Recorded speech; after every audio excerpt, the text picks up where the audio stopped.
unrest is breaking out in the Middle East, and we just learned the U.S. is responding forcefully with warships, drones, and a special force of Marines. And make no mistake, justice will be done. After an attack in Libya killed an ambassador and 3 other Americans. The Middle East is literally a tinderbox right now, just waiting for something to set it off. This story is developing every minute. Right now, we're hearing about more protests outside the U.S. Embassy in Cairo. This is all happening in northern Africa. In Cairo, where protesters tore down the American flag and replaced it with a black Islamic flag. And in Benghazi, where militants set the U.S. consulate on fire, killing 4 Americans, including a U.S. ambassador. New tonight, the Pentagon is sending 2 warships armed with cruise missiles to the Libyan coast and 50 specially trained Marines to American facilities in Tripoli.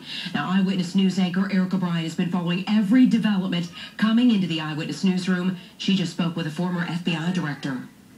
Tonight, new violent protests outside the U.S. Embassy in Cairo, with rock-throwing, injuries, and police firing tear gas. Continued demonstrations after today's attack on the U.S. consulate in Benghazi, Libya, that killed U.S. Ambassador Chris Stevens and 3 other American diplomats. Hours ago, a former assistant director of the FBI told Eyewitness News it's not clear if this attack is the work of Al-Qaeda. Still have terrorist organizations like Al-Qaeda looking to prove that they can still sting.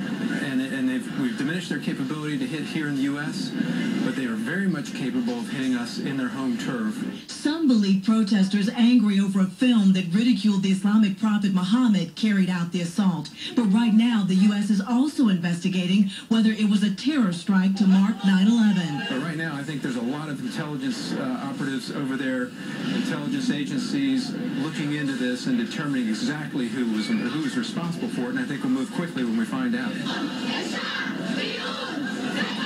As volatility grows, Americans traveling abroad are warned to be careful and check the State Department website for travel advisories.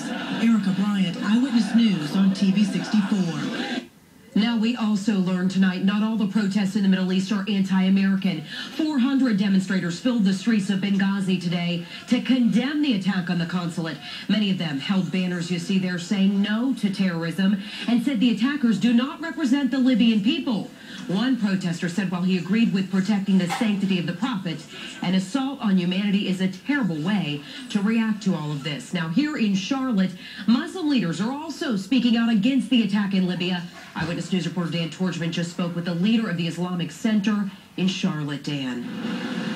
Jibril Hough told me that the Islamic Center of Charlotte also condemns the attacks in Libya, and that first and foremost, their thoughts are with the families of the victims there, specifically Ambassador Chris Stevens and 3 others who were killed. Hough told me he too was offended by the anti-Muslim film, which apparently sparked this violence, but Hough said Muslims around the world needed to contain their emotions and should never have resorted to violence. Not only did it lead to tragedy, Hough worries it also perpetuates false stereotypes about Muslims depicted in the film. Just as we denounce the senseless acts of violence and killing against the ambassador and the embassy, I think our friends need to join us in denouncing this filthy film that does not represent Islam. Now, another issue within the Muslim community, both this one and in communities around the country, is the fear of backlash or retaliation. Hough told me that the Islamic Center is already on high alert, and they'd asked police to do extra patrols to ensure the safety of its members. Live in South Charlotte tonight, Dan Torchman, Eyewitness News on TV 64.